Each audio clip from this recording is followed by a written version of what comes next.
he is in your hands, but you must spare his life."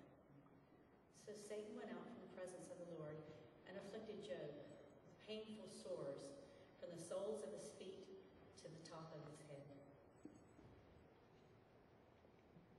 Then Job took a piece of broken pottery, scraped himself with it as he sat among the ashes. His wife said to him, "Are you still holding on to your integrity?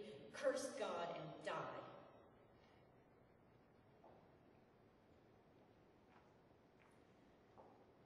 When 3 of Job's friends heard of all of the tragedy that had befallen him, they got in touch with each other and traveled from their homes to comfort and console him. Their names were Eliphaz the Temanite, Bildad the Shuhite, and Zophar the Nemathite. Job was so changed that they could scarcely recognize it.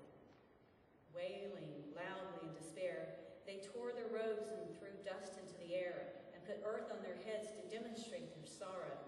Then they sat upon the ground with him silently for 7 days and nights, no one speaking a word, for they saw that his suffering was too great for words. "I'm sorry I was ever born. Why didn't I die at birth? I'd have been better off.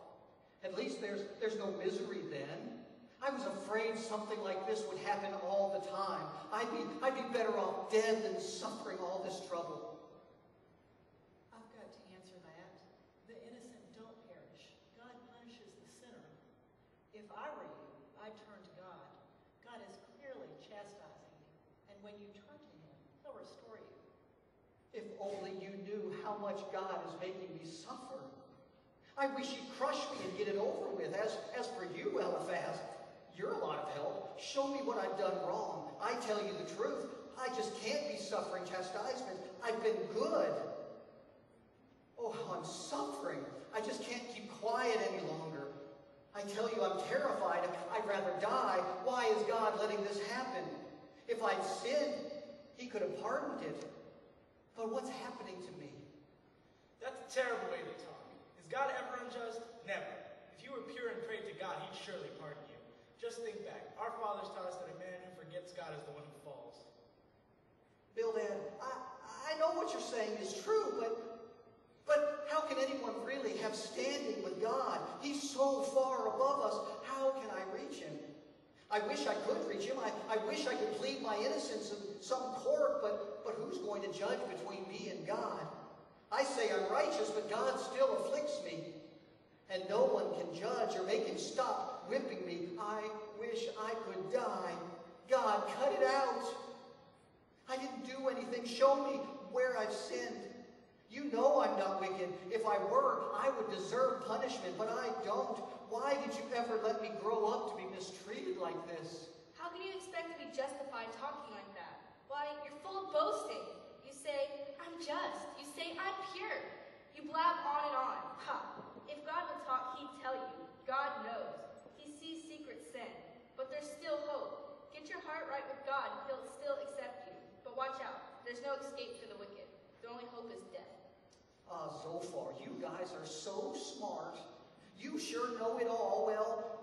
Well, I know just as much as you do, but I know God has all wisdom and power. I know he sets people up and knocks them down, but oh, I wish I could talk to God about it. You stick up for God. You say that I must be wrong. Well, you're wrong. I know I'm right. I'd say it to God's face as well as to yours. I'm right. I haven't done anything wrong. Oh God, this is not fair.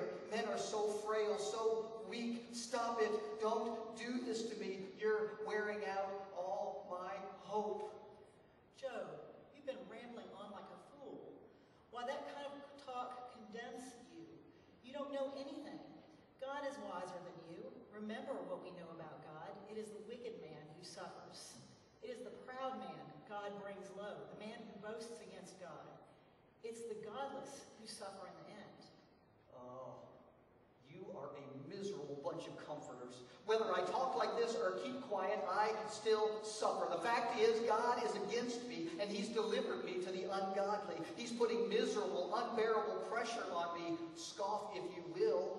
But but let heaven and earth be my witness. It is not happening to me because of my guilt. People spit on me. They mock me. You mock me with your arguments. My only hope is to die.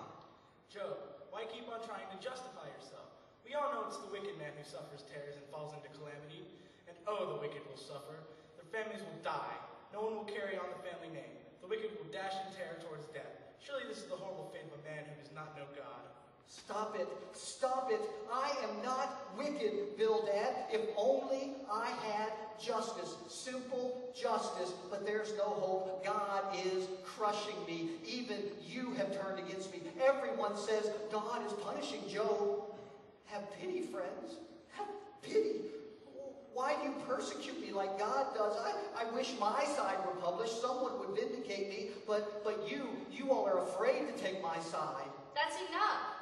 Don't you know that ever since men have been on earth that the wicked only get away with sin for a time?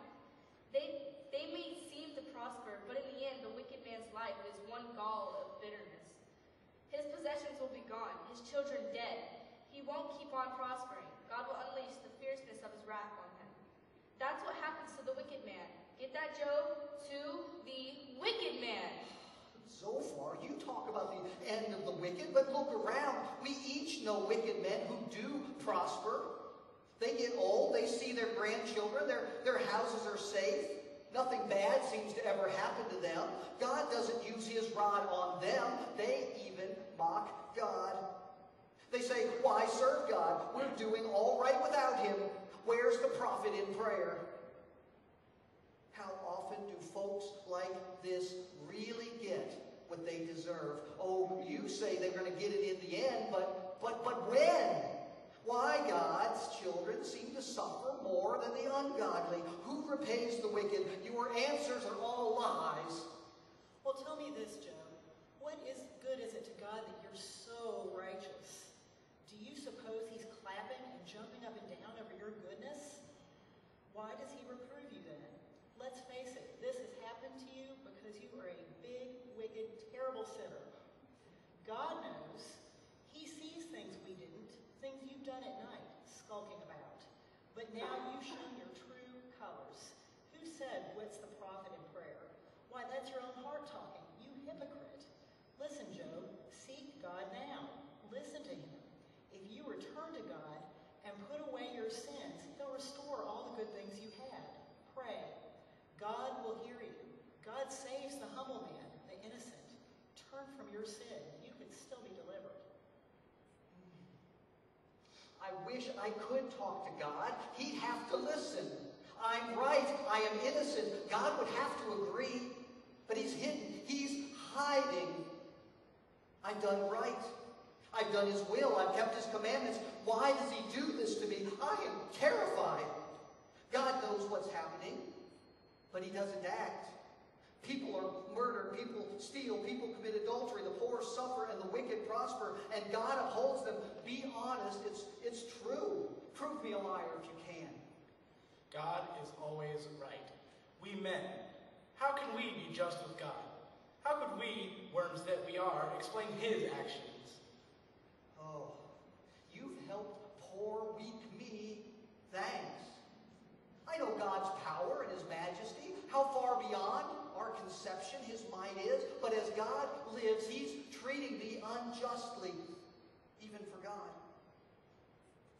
I won't confess sin. I've been righteous. I'll hold to that fact as long as I'll live. I will never admit fault. I say it again, God does indeed judge the wicked. Wealth is hidden in a mine, deep underground, out of sight. But it's there. Remember, Job, he is God. As for us, it is enough to know that the fear of the Lord is wisdom. To leave evil is understanding. I've never done any wrong. If I have, convict me. I'll take my punishment, but I haven't. I am clean. And that's all I